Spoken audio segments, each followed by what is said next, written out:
मुश्किलें पड़े तो हम पे इतना कर्म करे, साथ दे तो धर्म का, चले तो धर्म पे, खुद पे हौसला रहे, सच कदम भरे, दूसरों की जय से पहले खुद की जय करें, हमको मन की शक्ति देना, हमको मन की शक्ति देना, मन विजय करें, दूसरों की जय से पहले खुद की जय करें, हमको मन की शक्ति देना। धन्यवाद। धन्यवाद अथर्व जी। अभी मैं अनुरोध करूंगा विवेक शर्मा जी से। डॉक्टर विवेक शर्मा जी हमारे केंद्रीय विश्वविद्यालय में संस्कृत विभाग में संस्कृत के सहायक आचार्य हैं।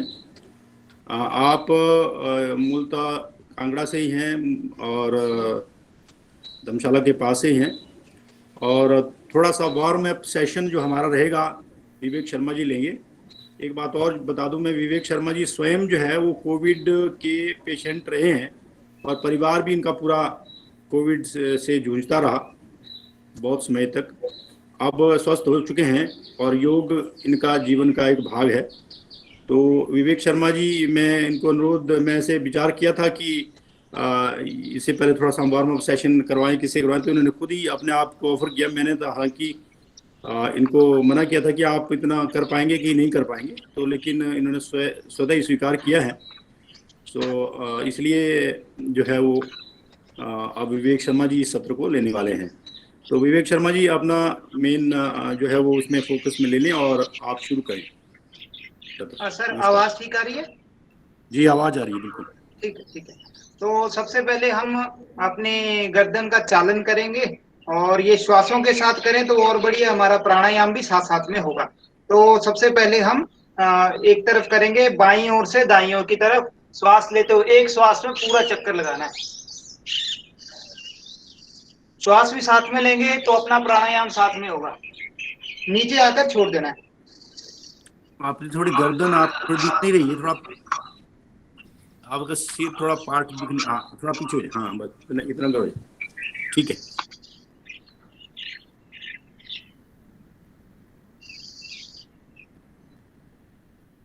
पहले क्लॉकवाइज और दूसरी तरफ। जब हम ऊपर जाएंगे तो सांस लेना, नीचे आते हुए सांस छोड़ना है।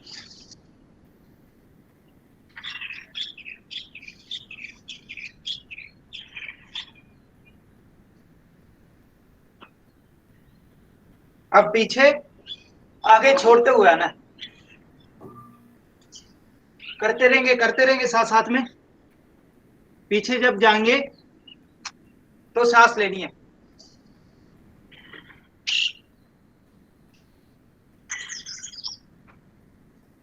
श्वास लेते हुए पीछे, सांस छोड़ते हुए आगे।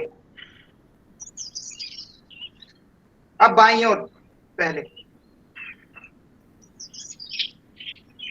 जब दाईं या बाईं ओर जाना है तो सांस छोड़नी है, बीच में सांस लेनी है।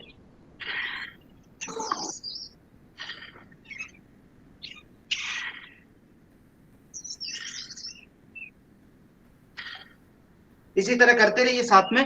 मुझे साथ साथ में ये एडमिट करने पड़ते हैं जो भी आते हैं। हाँ, अब हाथ आपके कंधों पर स्कंद संचालन कहते हैं। ऐसे बड़ा सा शून्य बनाना है। पहले आपकी कुहनियां जो है वो आगे मिली हुई और पीछे की ओर। इसको भी श्वास के साथ कर सकते हैं। हमारा प्राणायाम साथ साथ में होगा। जब आगे से ऊपर की ओर जाएंगे तो श्वास लेना है, पीछे हटते हुए श्वास छोड़नी है।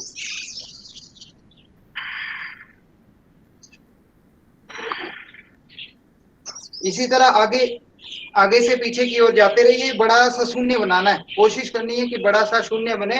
अपनी कुहनियां जो हैं वो आगे मिले। ऐसा लगे कि हम अपनी कुहनी से एक बड़ा सा शून्य बना रहे हैं। करते रहिए साथ साथ में। अब आगे की ओर कूनियां फिर से आगे मिलेंगी।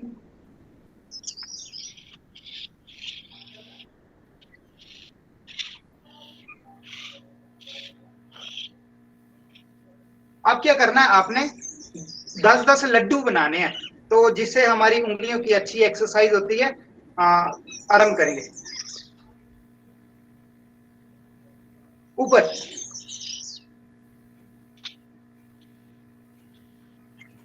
साइड में, नीचे। आप इसको बढ़ा भी सकते हैं। आरंभ में आप 10 बार करेंगे। अब कमर की एक्सरसाइज।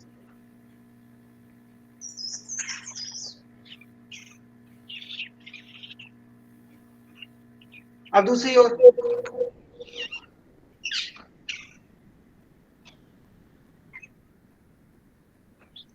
घुटने,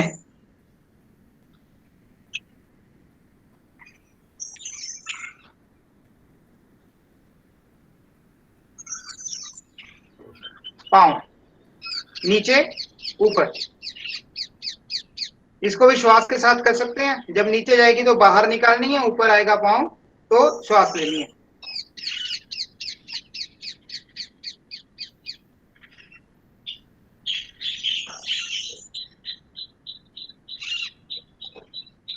अब अंगूठे को आपने पेंसिल की तरह यूज करना और बड़ा सा जीरो बनाना है।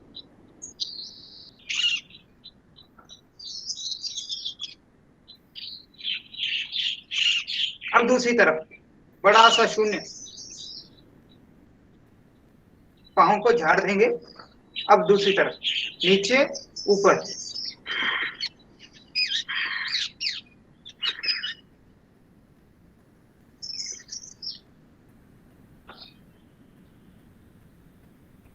शून्य, बड़ा सा शून्य बनाइए। दूसरी तरफ,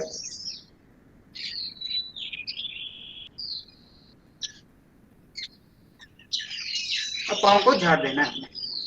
अब हम करेंगे योगिंग जॉगिंग। इसमें क्या है कि पूरे शरीर का ये व्यायाम होता है। पहले धीरे धीरे आप अपनी क्षमता के अनुसार करेंगे। अब थोड़ी सी आपकी क्षमता अधिक है तो इसको थोड़ा सा तेज कर सकते हैं, और तेज।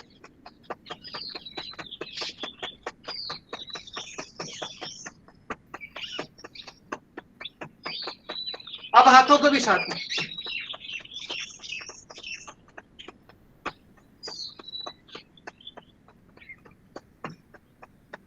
अब बदलेंगे, आपके पांव जो हैं वो पीछे लगे।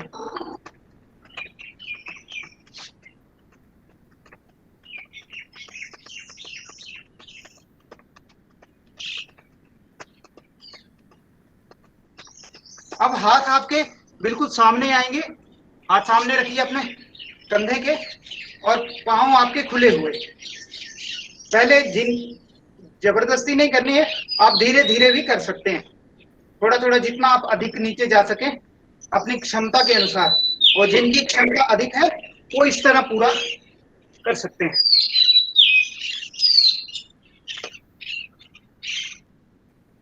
जिनसे नहीं हो रहा है वो आधा आधा भी कर सकते हैं, और जो युवा है वो पूरा कर सकते हैं। इस तरह कम से कम 20 बार हमें ये क्रिया करनी है।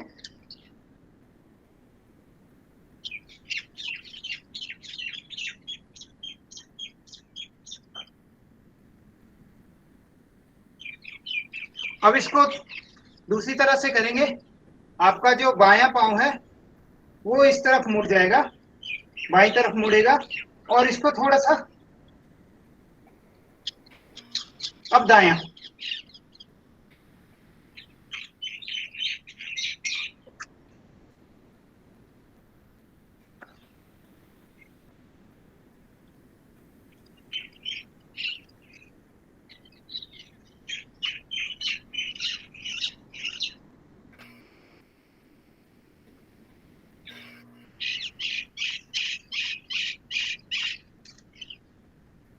अब जो है अपना घुटना जो है वो छाती के साथ लगाने का प्रयास करना है। तेज भी कर सकते हैं इसको, लेकिन करना अपनी क्षमता के अनुसार है।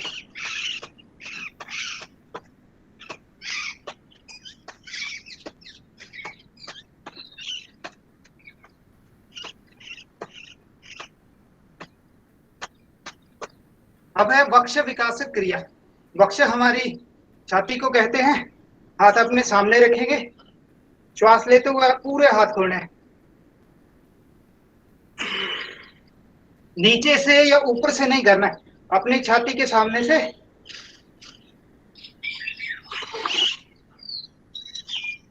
साथ साथ में करते रहेंगे, श्वास लेते हुए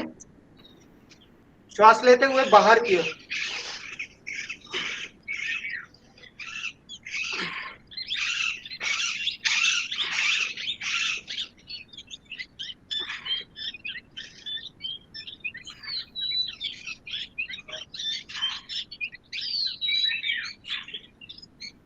फेफड़ों के लिए बहुत अच्छी एक्सरसाइज है ये।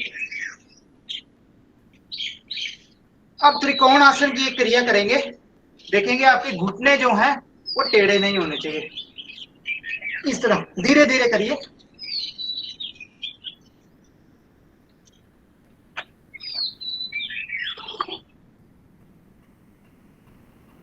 इसको तेज भी कर सकते हैं।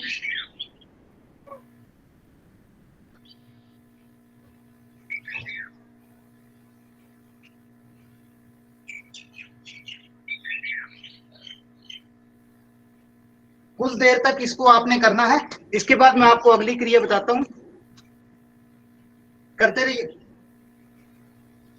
श्वास के साथ करेंगे तो और बढ़िया। नीचे जाना है तो श्वास छोड़नी है, ऊपर आते हुए श्वास लेनी है।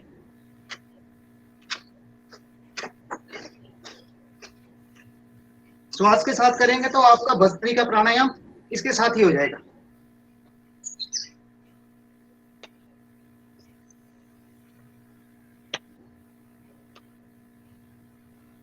अब खड़े होते हुए दंड करेंगे।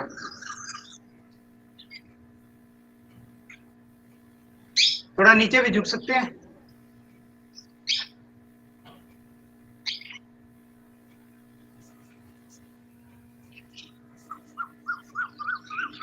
अगला बदलेंगे। दायां पांव बाएं पांव को छुएगा और बायां पांव जो है वो दाएं पांव को छुएगा। एक बार देख लेंगे। इसमें यह है कि यदि आप ज्यादा झुक नहीं पाते हैं तो जहां तक आपका हाथ जाता है वहां तक आपने करना है, लेकिन आपके घुटने जो हैं वो टेढ़े नहीं होने चाहिए। श्वास के साथ करेंगे।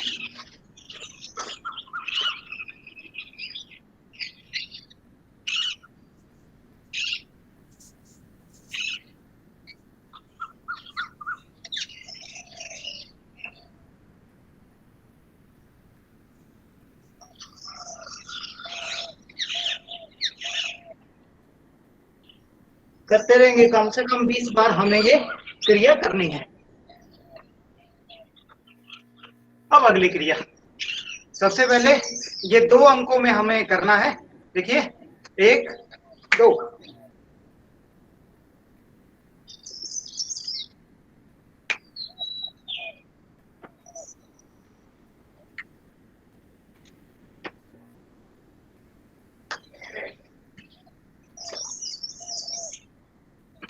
जो युवा है वो 1 अंक में भी कर सकते हैं।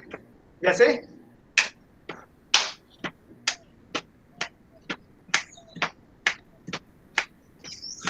तेज।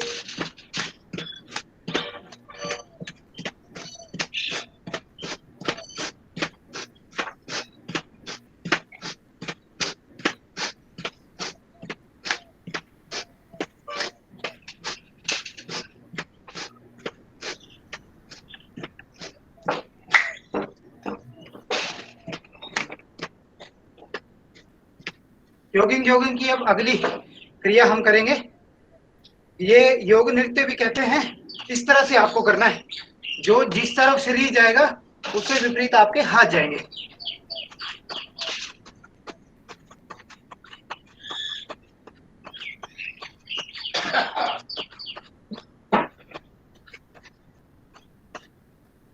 अब थोड़ा सा बैठकर हम, एक तो हमारा विश्राम भी हो जाएगा और बैठ के कुछ क्रियाएं भी हो जाएंगी।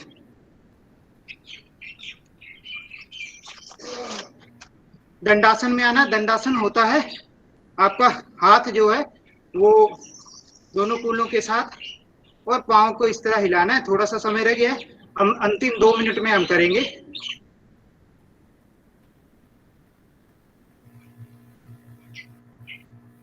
दूसरी तरफ अब चक्की चलानी है।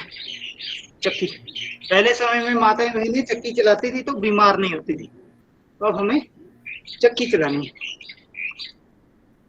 चक्की में लगा हुआ हाथ जो है वो टेढ़ा नहीं होना चाहिए, हम चाहे पीछे जाएं। अब दूसरी ओर।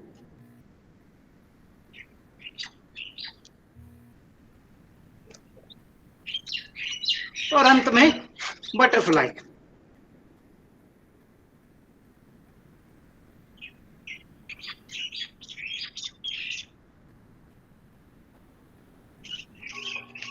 कोशिश करिए कि आपके घुटने जो हैं वो जमीन को छूएं। इसी के साथ मैं चौहान सर को आमंत्रित करता हूं कि वे सत्र का संचालन करें। जी धन्यवाद विवेक जी। और इसके बाद हम आज के हमारे योग विशेषज्ञ, आयुर्वेद विशेषज्ञ डॉक्टर विद्यासागर गुप्ता जी को मैं बुलाने से पहले उनका थोड़ा सा परिचय दे दूं। डॉक्टर विद्यासागर जी जो है वो आयुर्वेद अधिकारी रहे हैं इसमें स्वास्थ्य विभाग में। 28 वर्ष उन्होंने आयुर्वेद चिकित्सा अधिकारी रहे और उसके बाद जो है वो 4 वर्ष उपमंडल चिकित्सा अधिकारी रहे और 1 वर्ष जिला आयुर्वेद अधिकारी भी रहे। तो आपका जो इस विषय में प्रैक्टिकल ज्ञान है वो अतुलनीय है, क्योंकि मैं आपको बहुत पहले से जानता हूँ। आप मैं तो आपको एक पारिवारिक वैद्य भी मानता हूँ। तो हम कई बार बहुत सारे जितने भी जब करसोग में थे तो हम सारा सलाह का सब कुछ आपसे ही लेते रहे और लेते थे।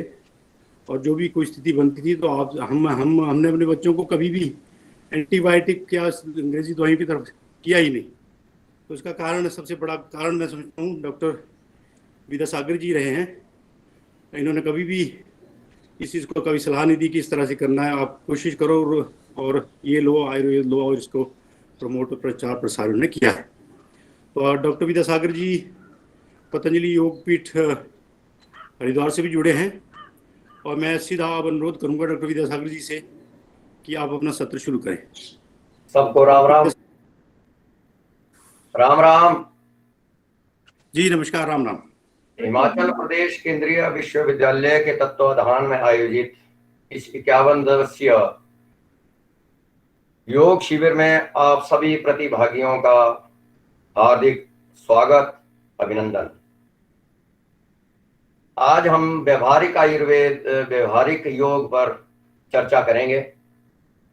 योग पर इन 11 दिनों में आपने बहुत कुछ सीख लिया है, बहुत कुछ पहले भी सीखा होगा, और जो नए प्रतिभागी हैं उनके लिए भी, और जो योग से जुड़े लोग हैं उनके लिए भी व्यवहारिक योग कराने की कोशिश करूंगा। हम आज दिनचर्या शुरू हम कैसे करें अपनी, वहां से शुरू करते हैं। हम रात को सोए हैं, जब आप सोएं तो हमेशा इस बाईं करवट सोएं और कोशिश करें कि ऐसे सोएं। ऐसा थोड़ा सा कैमरा आपका ऊपर वाला ज्यादा व्यू आ रहा है, नीचे का कम आ रहा है। थोड़ा सा आप पीछे करें थोड़ा अपना ना, या कैमरे को थोड़ा सा डाउन करें, आपका पीछे का ज्यादा, थोड़ा सा हल्का सा, बस ठीक है जी। अब हम सुबह उठेंगे तो पहले एक बार उल्टे लेट जाए, विलोम आसन करना है, यह अति आवश्यक है। और फिर हमेशा करवट से ही उठें और बैठ जाएं। जोर से दांतों को खींचें 3 बार कम से कम। इससे हमारे मसूड़े बिल्कुल स्वस्थ रहेंगे, और अगर हमारे दांत और मसूड़े स्वस्थ हैं तो पूरा शरीर स्वस्थ है। सुबह उठते ही 3 बार दांत भींचे और उसके बाद अपने को थोड़ा सा स्ट्रेच कर और साथ में रखा हुआ सुबह जो आप पानी पिएंगे वो साथ में रखा होना चाहिए। अगर आजकल का मौसम है तो आप जो रात का बासी जल है वही लेंगे। अगर ठंड का मौसम है तो बाद में भी ले सकते हैं और गर्म करके ले सकते हैं। तांबे के बर्तन में रखा हुआ जल ही शुद्ध माना जाता है, बाकी बर्तनों में रखा हुआ जल रात भर में अशुद्ध हो जाता है।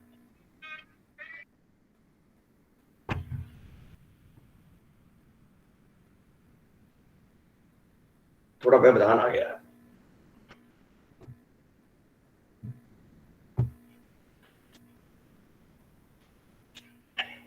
कितना जल लें? 700 ml से 1200 ml तक जल लें और निगलें उसको फटाफट, जल्दी जल्दी पिएं।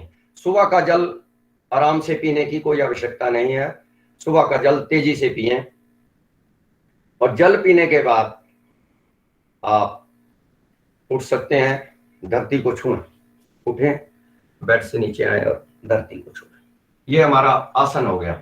ये व्यवहारिक बहुत सारी चीजें व्यवहार में ही हम ले आएंगे रोज की, ताकि हमें अलग से कुछ ना करना पड़े। जमीन छूने के बाद हम मल विसर्जन के लिए, मल मूत्र विसर्जन के लिए चले जाएंगे। इसके लिए ध्यान दें कि ये एक बहुत आवश्यक क्रिया है शरीर की। मल सुधारने के, मल शरीर का मल निकालने के लिए बहुत ही आवश्यक क्रिया है और हम इसको ध्यान से नहीं करते। ये थोड़ा सा ध्यान देने योग्य बात है। मल विसर्जन के लिए जब जाएं तो शौच में जोर बिल्कुल ना लगाएं और अगर आपको ऐसा लग रहा है कि शौच नहीं आया है तो चाय इत्यादि का सेवन ना करते हुए थोड़ा सा चंक्रमण करें, पैदल चलें, इधर उधर थोड़ा सा घूमें, टहलें, या उस वक्त से पहले आप कुछ और काम निपटा सकते हैं। लेकिन किसी भी ऐसी चीज का प्रयोग ना करें जिससे मल विसर्जन जबरदस्ती होता हो। जैसे हम आजकल टीवी पे देखते हैं कि ये ले लो पेट साफ हो जाएगा, पंचारिष्ट ले लो, कबहर ले लो। ये बिल्कुल भी चीजें नहीं लेनी है। इससे हमारा पेट सदा के लिए ही खराब हो जाता है और हमारी जीवनीय शक्ति नहीं बचती है। उसके बाद हम मल विसर्जन के बाद आजकल एक नया मुसीबत शुरू हो गई है कि जेट से सब सफाई करते हैं मल द्वार की, जो बहुत गलत है। जेट आप इस्तेमाल कीजिए, लेकिन अपने हाथ से मल द्वार की आवश्यक सफाई करना अति आवश्यक है। मल द्वार में लगभग 1 इंच की जगह हमारी मांसपेशी होती है, उसमें अगर गंद रह गया, मल रह गया तो उसमें कृमि उत्पन्न हो जाएंगे और बहुत सारे गुदा के विकार उत्पन्न हो जाते हैं, जिसमें से अर्श, ग्रहणी रोग और इवन बगंदर रोग भी हो सकता है। इसलिए मल द्वार की सफाई अति आवश्यक। मल के लिए थोड़ा सा आप समझ लें बात कि आपका मल कच्चा है या शरीर का भोजन पक गया है। इसके लिए थोड़ा सा आपको खुद ही घर में प्रक्रिया समझा देता हूं। यदि आपका मल आपके पैन में चिपकता है या जल में डूब जाता है तो मल, इसका ये मतलब हुआ कि हमने जो कुछ भी ताकत की चीजें खाई या जो भी खाया वो पक्व नहीं हुआ, अपरिपक्व मल जो है वो मल द्वार से बाहर आया। और उसके बाद आपको ये भी लगता है कि मुझे आज कुछ पेट साफ हुआ नहीं है, क्योंकि वो आंतों में बहुत सारा टिक गया है। इसलिए ये आप अपने आप परीक्षा कर सकते हैं। उसके लिए बाद में बताऊंगा कि क्या करना है हमें। उसके बाद अभ्यंग आवश्यक कर लें। इसके बीच में मैं आपको एक आसन करा देता हूं ताकि आप व्यस्त रहें। ये आसन, इस एक ही आसन से हम बहुत कुछ सुधार सकते हैं। देखिए, इसको हस्त पाद नासा अंगुष्ठासन नाम दिया गया है। हाथ पैर के अंगूठे ऐसे मिल गए और ये हमने नाक में लगा दिया। देखिए, इस आसन में हमारे त्रिबंध भी साथ ही हो जाते हैं। जब हम मल मूत्र द्वार को सिकोड़ेंगे, नाभि को नीचे करेंगे और ऊपर से गर्दन यूं करेंगे, तो मुगुल बंद, उड़ियान बंद और जलंधर बंद तीनों भी इसी में ही सुधर गए। और इतनी देर तक हमें अपना सांस बाहर ही रखना है।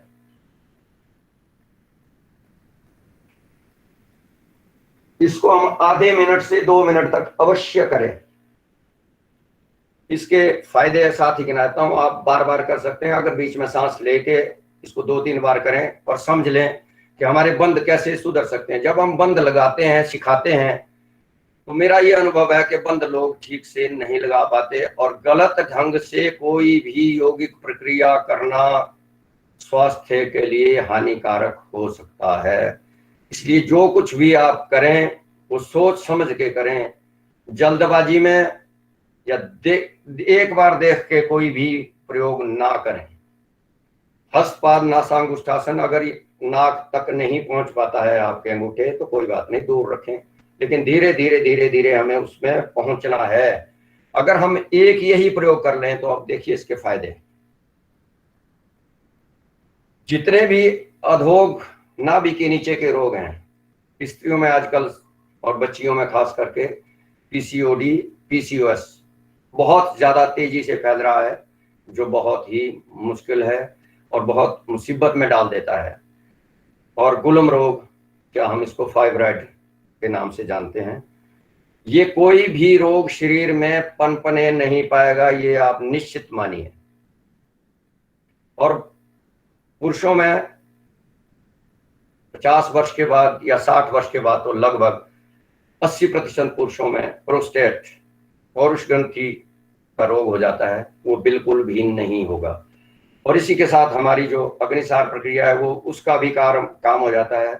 हमारा यहाँ पेंक्रियाज है, जिसको अग्न्याशय भी कह सकते हैं, यहाँ लीवर है, स्प्लीन है, इन सब पे पूरा जोर पड़ता है और हमारा जो पाचन तंत्र है वो बिल्कुल स्वस्थ रहता है। अगर हमारा पाचन तंत्र स्वस्थ है तो हमें कोई भी रोग नहीं हो सकता, वो कोविड हो चाहे कोई भी अन्य रोग हो, नहीं हो सकता। गुप्ता जी, आप ये ध्यान दें कि गुप्ता जी, हाँ जी सर एक बार दोबारा बता दूं, एक मिनट सांस बार रुक के, ये तीनों बंद भी लगाने वहां पे साथ ही बंद लग जाते हैं और शरीर की रीढ़ अपनी बिल्कुल स्वाभाविक रीति में हो जाती है। देखेंगे, ये देखिए, दो सभी अंगूठे इकट्ठे हो गए चारों, और हमारे को इसको सुधारना है। देखिए, जब हम इसको नीचे से यूं लाते हैं तो हमारा मूल बंद लग गया। Okay sir. और जब हमने इसको नाभि को नीचे खींचा तो उड़ियान बंद हो गया, और जब हमने गर्दन को उठाया तो जलंधर बंद हो गया। ठीक है जी, ठीक है जी। और इस रीति में करने से आपसे कोई भी गलती होने की संभावना नहीं है। ठीक है। अन्यथा मैंने ये देखा है कि बंदों में लगभग सभी लोग गलती कर देते हैं, क्योंकि वो समझना थोड़ा सा बहुत मुश्किल है। पुराने प्रतिभागी तो शायद जानते हो, समझते हो, लेकिन नयों के लिए समझना मुश्किल है। तो मैं ये समझता हूँ कि एक ही आसन काफी है, बहुत आसन करने की जरूरत नहीं है। व्यायाम आपने विवेक जी ने पहले करवा दिए हैं आपको, आसन तो एक ही काफी है। और मैं समझता हूँ कि ये आसन, जानकारी और चाहता हूँ, पुरुषों को दंडासन जी सर एक जानकारी और चाह रहा हूँ जी। यदि दोनों पैर के अंगूठे एक साथ हो तो एक एक करके भी किया जा सकता है? बिल्कुल किया जा सकता है। ये आपने जैसे छोटे बच्चे होते हैं, बालक होते हैं, तो अपने अंगूठे पीते रहते हैं पैर का। हाँ जी, तो इस प्रकार की हो सकता है, कोई दिक्कत नहीं होगी उसकी? नहीं, कोई दिक्कत, बच्चों को कोई दिक्कत नहीं होती, बड़ों को दिक्कत हो सकती है। ठीक है सर, ठीक है।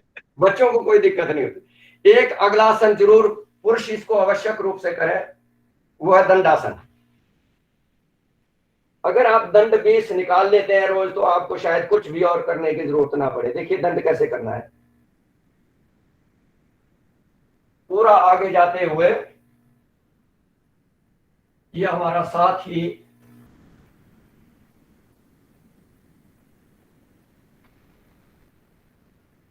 आसन हो गया। नीचे से वापस भी नीचे से ही आना है, ये बहुत आवश्यक है। जो में वापस आना है वो नीचे से होते हुए ही आना है, और ये थोड़ा सा मुश्किल होता है, ये थोड़ा सा मुश्किल होता है। लेकिन अगर आप 20 दंड रोज निकाल लेते हैं पुरुष, तो कुछ भी करने की जरूरत नहीं है, क्योंकि हमें बहुत सारे आसन करने के लिए बहुत सारा समय चाहिए, वो हमारे पास नहीं होता है। सर आसन दो सर ये मान लीजिए जैसे सूर्य नमस्कार हम करते हैं 13, तो इसमें इसको करना जरूरी? मैं थोड़ा सा इसमें ऐसा समझता हूं कि जो हम सूर्य नमस्कार करते हैं वो व्यायाम रूप में कर लेते हैं। अगर हमें सूर्य नमस्कार करना है तो शायद आसन एक बार ही किया जाना चाहिए, बार बार रिपीट करने से हमें वो व्यायाम का रूप हो जाता है।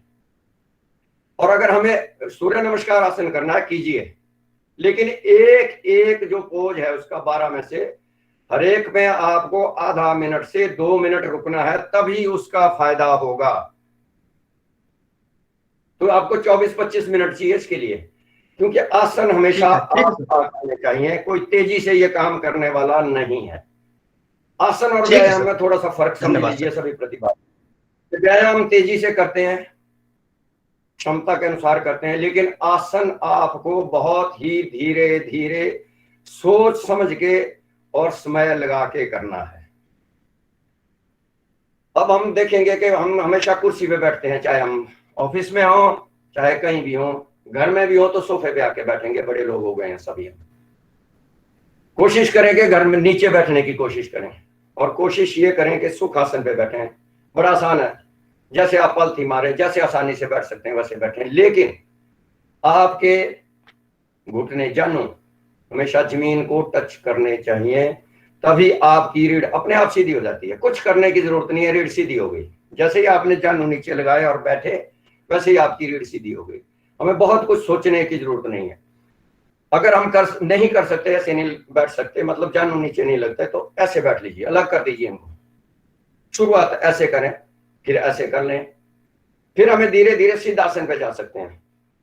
एक एडी दूसरी एडी के ऊपर, पांव ऐसे छुपे हुए और घुटने नीचे, और जैसे ही आप ऐसे बैठे तो आप बिल्कुल रीढ़ की हड्डी आपकी स्वाभाविक इसमें आ गई है। किसी जगह कोई भी इसमें हम तनाव नहीं है, बिल्कुल स्वाभाविक रूप में है।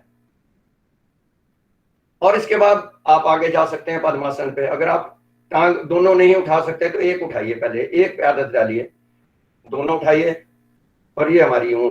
और इसके बाद जरूरी ये है कि आपके घुटने जमीन को टच करने चाहिए, तभी आपकी रीढ़ सीधी होगी और आसन का आप फायदा तभी उठा सकते हैं। ये हम 3 आसन 4 आसन कर पाए, इतना ही काफी है। आसन बहुत करने की जरूरत नहीं है। आसन का मतलब है बैठना। कि आप कैसे बैठते हैं? आप अपने ऑफिस में बैठे हैं, जो काम कर रहे हैं सीधे बैठिए, तनाव रहित बैठिए, वो भी आसन हो गया। किसी भी तरह से आप जो भी बैठते हैं, जैसे भी बैठते हैं, वो आसन हो गया है। आसन के लिए बहुत समय की जरूरत नहीं है, 1 2 3 आसन बहुत हैं, अगर आप बिल्कुल पूरे ढंग से करें। व्यायाम आप जितना चाहें उतना करें, वो आपकी क्षमता के अनुसार, उम्र के अनुसार है।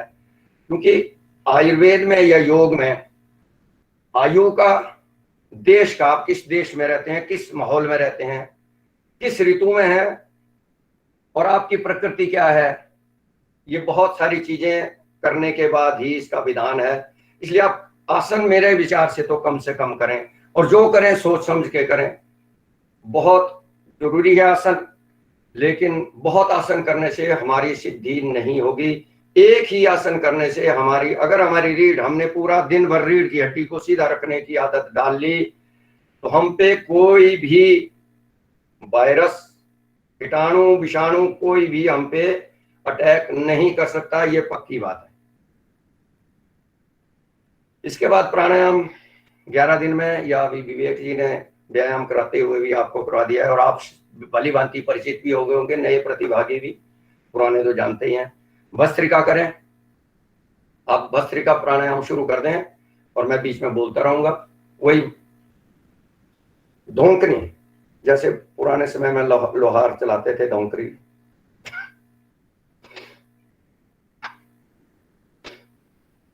पांच मिनट तक भस्त्रिका करें।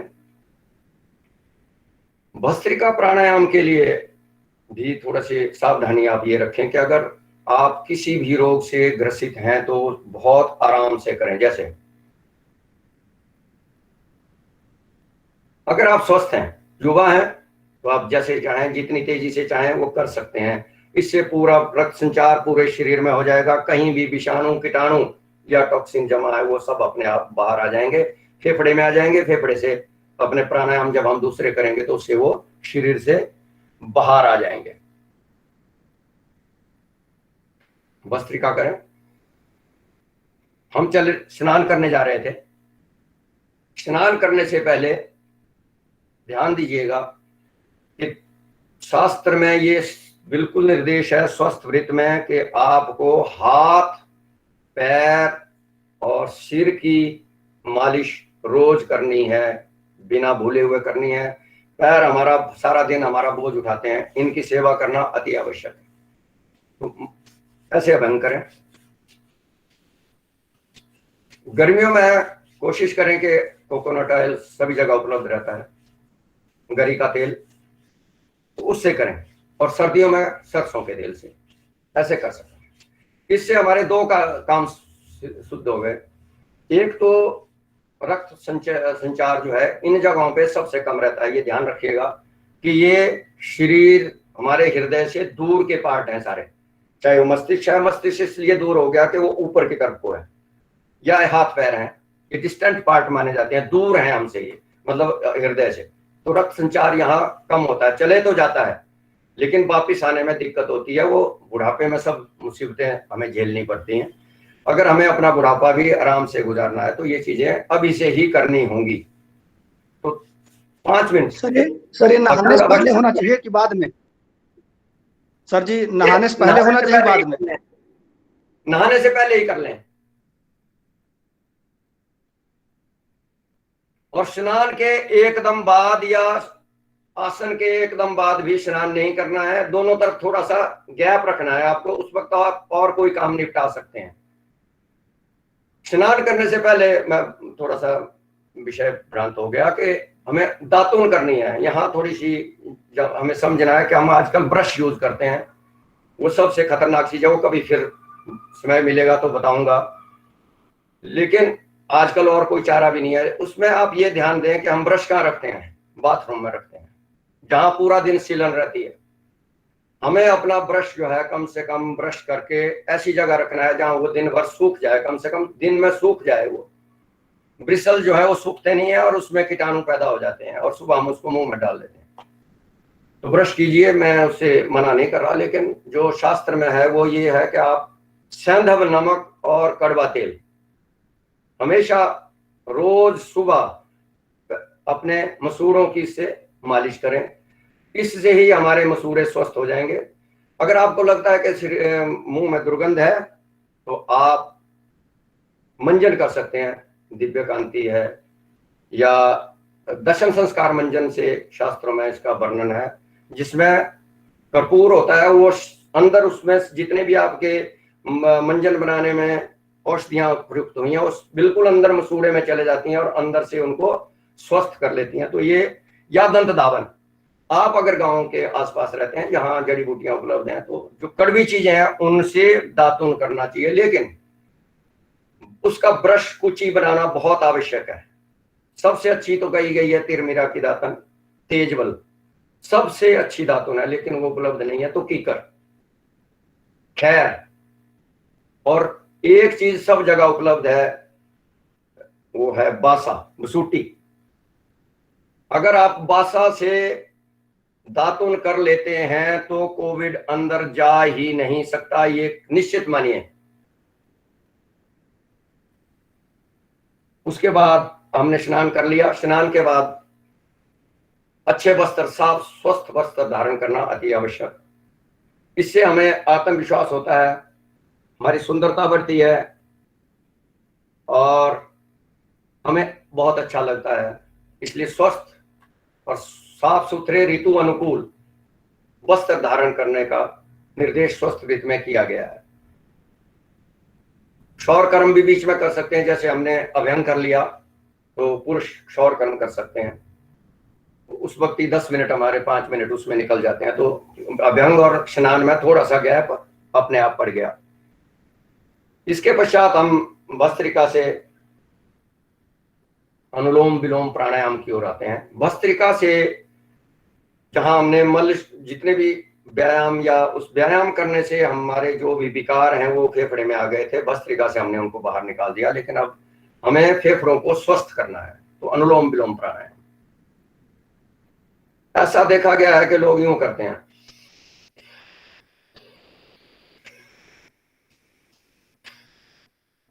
इन चीजों से बचें। अनुलोम विलोम एक बहुत ही ध्यानात्मक प्राणायाम है, इसको बहुत ही शांति से करें।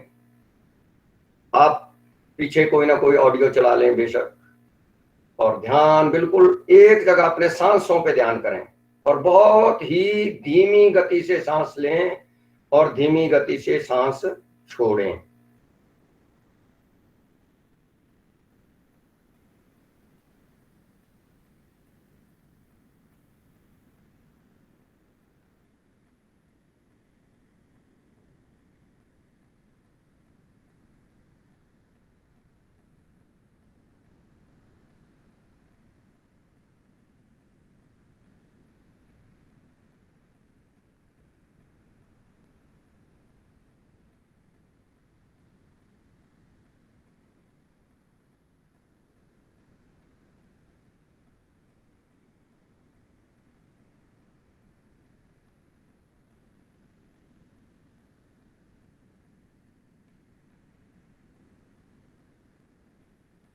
बहुत ही धीमी गति से, जिसमें आपको स्वयं भी आभास ना हो कि हम श्वास ले रहे हैं या श्वास छोड़ रहे हैं। आप अनुलोम विलोम प्राणायाम करते रहिए, मैं आपको साथ साथ कुछ बातें बताता चलूंगा। ध्यान दीजिएगा, अनुलोम विलोम आसनों से और सभी प्राणायामों से अति आवश्यक प्राणायाम है। ये केवल कोविड के लिए नहीं। ध्यान दीजिए, जो हमारे आंतों का, हमारे फेफड़ों का और हमारे दिमाग का जो मटेरियल है वो एक ही है। अगर हम अपने फेफड़े स्वस्थ कर पाते हैं, पेट को तो हम स्वस्थ रख नहीं पाते, हमारी जीभ नहीं मानती, पर फेफड़ों को स्वस्थ रखना थोड़ा सा आसान है। अगर आप अनुलोम विलोम 15 मिनट से आधा घंटा रोज कर लेते हैं, और सुबह और शाम भी कर लेते हैं, कोविड क्या कोई भी रोग अंदर प्रवेश नहीं कर पाएगा, ये निश्चित है। क्योंकि अनुलोम विलोम से जो फेफड़ों में हमने व्यायाम से, दिन भर काम करने से, चलने फिरने से जो भी गंद इकट्ठा हुआ है, उसको अनुलोम विलोम से पूर्णतया बाहर निकाल लेना है। सांस पूरा भरना है। देखिए इतने बड़े हैं हमारे फेफड़े, और हम कितना यूज करते हैं सांस, इतना यूज करते हैं। और ये जो ये पार्ट है और ये पार्ट है हमेशा निश्चल पड़ा रहता है, और इसमें ही विकार पैदा हो जाते हैं, और वहीं से पनपने के लिए वायरस को, बैसिलस को पनपने का मौका मिल जाता है। इसलिए इनको पूरा भरें। जब अनुलोम विलोम के लिए सांस लें तो पूरे फेफड़े दोनों भरने चाहिए और पूरे दोनों फेफड़े खाली होने चाहिए, तभी इसको करने का फायदा है। और ये आवश्यक रूप से करना है, सब कुछ छोड़ दीजिए। अगर समय नहीं है, अनुलोम विलोम आवश्यक रूप से करें। आप अनुलोम विलोम करते रहें। उसके बाद हमें स्नान कर लिया, और अगर हम सुबह उठ गए हैं तो अब भूख भी लग गई है, तो भोजन करना है। ध्यान दीजिएगा, भोजन एक बहुत ही आवश्यक, शरीर वृद्धि के लिए बहुत आवश्यक चीज है, लेकिन हम अनावश्यक रूप से भोजन करते हैं, ये भी ध्यान रखना पड़ेगा हमें। अगर आप घर में रहना है तो आपको 11 बजे और 7 बजे भोजन का समय रख लेना चाहिए, और इस वक्त कुछ ना कुछ फ्रूट, ड्राई फ्रूट ले लें, जो भी आप ले सकते हैं। जरूरी नहीं है कि सब समर्थवान है और असमर्थवान है, ऐसा भी जरूरी नहीं है। अपनी सामर्थ्य के अनुसार ड्राई फ्रूट कोई ना कोई भिगो के रख सकते हैं। द्राक्षा का सेवन कर सकते हैं, अंजीर का सेवन कर सकते हैं, बादाम का सेवन कर सकते हैं, और जिनको दूध माफिक बैठता है वो दूध भी ले सकते हैं। लेकिन हमारे जो सुबह का क्लेवा प्रथम भोजन है, उसमें और दूसरे भोजन में हमने जो सुबह अगर 7 बजे 8 बजे लेना है, तो इसमें अन्न नहीं लेना है, अन्न कोई भी नहीं लेना है। अन्न का सेवन हमें 2 बार से अधिक नहीं करना है, और अन्न भोजन करती बार कम से कम 20 मिनट का समय लेना है। इसको थोड़ा सा ध्यान कीजिए कि अगर आप 20 मिनट का समय नहीं लेते तो आपका भोजन पच ही नहीं सकता। जो भी हमारा भारतीय व्यंजन है वो सभी मीठे हैं, और मीठे को पचाने के लिए लार की अति आवश्यकता है। अगर हम लार या टाइलिन इसमें नहीं मिलाते तो मीठा पच ही नहीं सकता। वो चाहे चावल हो चाहे गेहूं हो, उसका पाचन ही नहीं होगा। इसलिए आपको ये ध्यान देना है कि खाना खाते वक्त कुछ भी और काम ना करें और खाना बड़े ध्यान से खाएं और 20 मिनट कम से कम लगाएं। यदि आपने 20 मिनट भोजन के लिए और आधा घंटा 15 मिनट अनुलोम विलोम कर लिया तो आपको कोई भी रोग नहीं हो सकता, ये निश्चित मानिए। भोजन करने के लिए सुपाच्य ऋतु अनुकूल भोजन लेना चाहिए। ये काफी लंबा विषय है, इस पे मैं आज नहीं जा पाऊंगा, लेकिन हमें कुछ चीजें इसके लिए समझ लेनी है कि चावल और दाल हमेशा दिन को खाएं। ध्यान रखें, चावल और दाल हमेशा दिन को खाएं, क्योंकि दाल में जो प्रोटीन है वो रात को नहीं पच सकती, क्योंकि रात में हम आराम करते हैं और हमारी आंतें भी लगभग विश्राम की स्थिति में चले जाती हैं। रात को पाचन नहीं हो सकता और दिन में हमें चलना फिरना पड़ता है, तो हमें प्रोटीन की वहां अति आवश्यकता है। दालों में प्रोटीन होता है, लेकिन दाल जो हम कुकर में पका के खाते हैं वो हमेशा ही वात रक्त का कारण बन जाती है, मतलब एसिडिटी होगी और वो शरीर में फैल जाएगी और हमारे शरीर को बहुत नुकसान पहुंचाएगी। इसलिए बनाए कुकर में मैं ये नहीं कह सकता कि अब आप भड्डू में चले जाएं, दोबारा वापस वहां जाएं, लेकिन पकाए कुकर में शुरू जब करें तो दाल को उबलने दें बिना ढक्कन चढ़ाए। ध्यान लें, गृहिणियां विशेषतः ध्यान देंगी, दाल जब कुकर पे चढ़ा देंगे तो पहले उस पे कुकर पे ढक्कन नहीं लगाएंगे, उसको उबलने देंगे।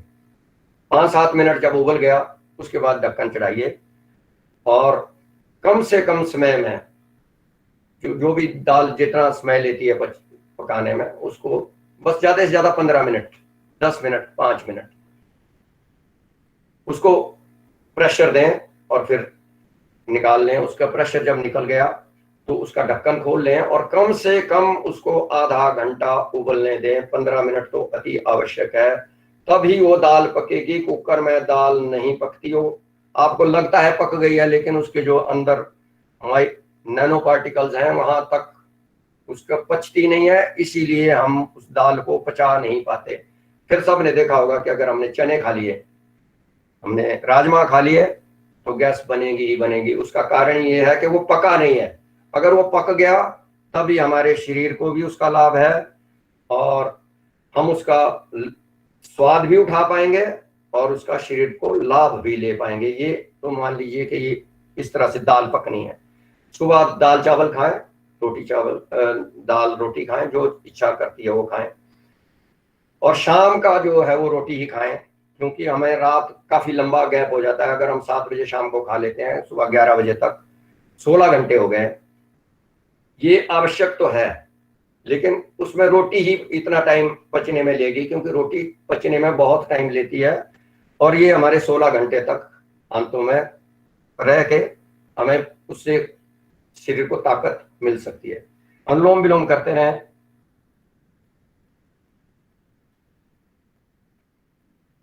ध्यान दीजिएगा कि अगर गेहूं की रोटी खानी है तो गेहूं आसानी से पचता नहीं है, मैदा तो बिल्कुल नहीं, लेकिन गेहूं भी नहीं पचता है, इसलिए इसको थोड़ा रोटी कम खाएं, दाल सब्जी ज्यादा खा लें। इसके लिए तो बाद में हम अपना समय निकालेंगे। अच्छा, एक ये ध्यान रखें कि जो कुछ हम पढ़ते हैं समझते हैं वो ये है कि हम तेल का इस्तेमाल बहुत अधिक कर रहे हैं घर में, और ये सबसे नुकसानदेह है। आजकल सबको जो एसिडिटी हो रही है, शरीर खराब हो रहे हैं और हमारे जीवनीय शक्ति का क्षरण हो जाता है, उसमें तेल भी एक बहुत बड़ा रोल है। ये जो स्टडीज हुई है, जो कुछ हमें पढ़ाया जाता है गूगल द्वारा, ये स्टडीज होती हैं यूरोप में, और यूरोप में 12 महीने में से 10 महीने ठंड रहती है। वहां तो तेल खाना उचित है, चाहे वो ऑलिव ऑयल खाएं चाहे जो भी खाएं, उनके लिए तो उचित है। लेकिन हमारा जो भारतवर्ष है, इसमें 6 ऋतु हैं, इसमें अलग अलग समय पे अलग अलग चीजें खाने का विधान है। जैसे आजकल बसंत ग्रीष्म का समय है, तो इस वक्त मक्खन खाना ज्यादा उचित है। सर्दियों में घी खाएं। केवल 2 महीने हेमंत ऋतु में तेल खाने का विधान है। तो आपको ये भी देखना अति आवश्यक है कि हम घर में क्या इस्तेमाल करें। घी का सेवन अति आवश्यक है। जो कुछ हम योगी हैं तो योग वालों के लिए घी अति आवश्यक है, या वैसे तो सभी के लिए, योगियों के लिए नहीं, लेकिन घी का इस्तेमाल आवश्यक है। अगर आपको नहीं पचता है तो आप 1 चम्मच से शुरू करें और धीरे धीरे इसको बढ़ा लें। दूध अपने यथा योग्य देखें। मैं दूध के विषय में भी अगर कहने लगूं, समय बड़ी तेजी से निकल रहा है। दूध अब मिलता ही नहीं है। दूध तो अमृत था, अमृत है, लेकिन दूध होता था घास का। डॉक्टर अब दूध साहब मिलता है हमें। अगर घी जो जिनको कोलेस्ट्रॉल है उनका घी के लिए कैसे रहेगा? ये सब बातें मैंने फिर से कहा कि ये स्टडीज हुई है यूरोप में। कोलेस्ट्रॉल नहीं बढ़ता है अगर आप इसको पचा लेते हैं तो। तेल अंदर जाके बहुत नुकसान करता है, और तेल में हमें सबसे बड़ी मुसीबत, फिर बड़ा लंबा हो जाएगा विषय, के प्याज और टमाटर भून लेते हैं तो वो फिर पच ही नहीं पाता तेल, और लीवर को बहुत सारा काम करना पड़ता है। लीवर हमारा इतना काम नहीं कर पाता, ये थोड़ा सा ध्यान दीजिएगा। चलो इसमें कभी विषय दोबारा ले लेंगे। घी आप आवश्यक रूप से खाएं। 1 चम्मच खाने से किसी को कोई किस्म का कोलेस्ट्रॉल नहीं बढ़ता है। आयुर्वेद में तो अगर किसी को कोलेस्ट्रेमिया भी हो गया है तो हम उसको औषधि घृतपान कराते हैं। लीवर रोग में घृतपान कराते हैं, पर ये अलग विषय है। आप 1 चम्मच से शुरू कीजिए, कम खाइए। ज्यादा खाने से कोई फायदा नहीं है। अगर वो पचा नहीं, शरीर में उसने रोग पैदा किया, तो उसको खाने से कोई फायदा नहीं है। फायदा इतना ही है, आप बादाम खा लेते हैं, उसमें तेल है। बहुत सारी ऐसी चीजें हैं जिसमें तेल मिल जाता है हमें। एक और आजकल नई आ गई है कि अखरोट खाइए हमेशा।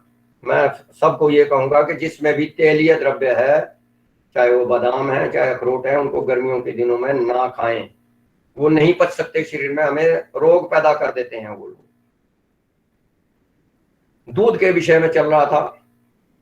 दूध, आजकल जो दूध आपको उपलब्ध है, कितना ठीक है कितना गलत है ये तो अलग विषय है, लेकिन अगर हम मान लेते हैं कि हमें गाय का ही दूध उपलब्ध हो रहा है, भैंस का दूध उपलब्ध हो रहा है, तो वो दूध सारा हमें अनाज का दूध मिल रहा है जो पचाना बहुत मुश्किल है। इसलिए दूध के बजाय दही का सेवन करें गर्मियों में, छाछ का सेवन करें। और या फिर हमारे बुजुर्गों ने इसको थोड़ा सा सुधार ये कर लिया है कि उसको झोल नाम से दे दिया है, कि उसमें हल्दी डाल लेते हैं तो वो कफ कारक नहीं रहता, वो 12 महीने इस्तेमाल किया जा सकता है। एक आजकल चाय भी है, उसके बिना तो प्रातःकाल ही नहीं होता। तो मैं समझता हूँ कि पेट के लिए चाय बहुत ही नुकसानदेह है। इतना ही कह के इसको विषय को समाप्त करता हूँ। आप अगर कुछ पीना चाहते हैं तो उसके लिए बड़ा आसान सा एक तरीका बता देता हूँ। हर रोज हर वक्त आप धान सोआ, मीठी सौंफ 2 चम्मच, 10 दाने काली मिर्च और पुदीना उबाल करके उसको छान करके पी लें।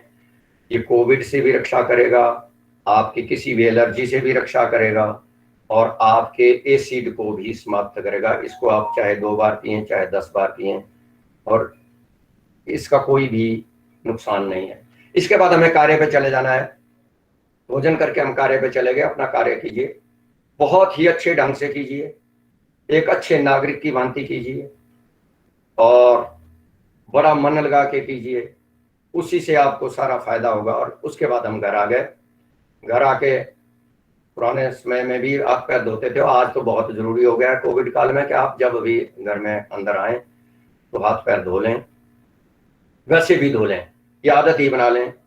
और उसके बाद जो घर के काम है वो निपटाएं। लेकिन सायंकाल सब घर के सदस्य कम से कम एक आरती के लिए इकट्ठे बैठें, और उसमें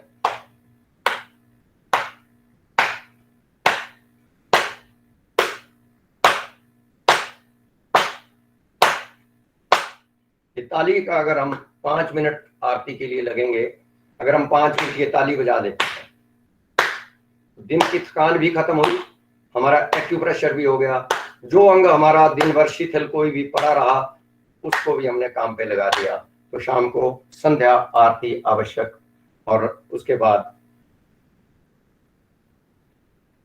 रात्रि शयन, वो हमने बता दिया कि हम रात्रि शयन समय पर करें। वैसे तो 9 बजे समय है, और 10 बजे तक अति आवश्यक रूप से आप बिस्तर में चले जाएं। ध्यान दें कि इसके पश्चात निद्रा हमारे शरीर के लिए अति आवश्यक है। नींद कम से कम 6 घंटे से 8 घंटे तक हो, कम से कम 6 घंटे और अधिकतम 8 घंटे नींद में। ये कहा गया है कि स्टडीज हुई हैं जो, उसमें यह कहा गया है कि जो 9 बजे और 12 बजे के बीच की नींद है वो आपको 3 घंटे में शरीर को रिलैक्स कर देती है। लेकिन अगर आप 12 बजे से 8 बजे तक सोएं तो आपका शरीर, मन, मस्तिष्क शांत ही नहीं हो पाएगा। अशांति का ये सबसे बड़ा कारण है कि हम रात को समय से नहीं सोते, और अगर हम रात को समय से नहीं सोएंगे तो सुबह समय से उठ नहीं पाएंगे और हमारा जो दिनचर्या है वो पूरी तरह अस्त व्यस्त हो जाएगी। और दिनचर्या अस्त व्यस्त होने का मतलब है कि आपका शरीर अस्त व्यस्त हुआ। शरीर अस्त व्यस्त हुआ तो रोगी हुआ, और रोगी हुआ तो फिर हमें जो ये भय आजकल फैला हुआ है उस भय से मुक्ति नहीं मिल पाती। लेकिन अगर हम स्वस्थ हैं, पूरा योग कर रहे हैं, जो चौहान साहब ने सबको मौका भी दिया है, तो हम स्वस्थ रहेंगे। कोविड हमारा कुछ भी नहीं बिगाड़ पाएगा, ये आप निश्चित मानिए। अपनी दिनचर्या को व्यवस्थित रखिए, मन मस्तिष्क को व्यवस्थित रखिए, और इसके बाद शांति पाठ। सबको राम राम।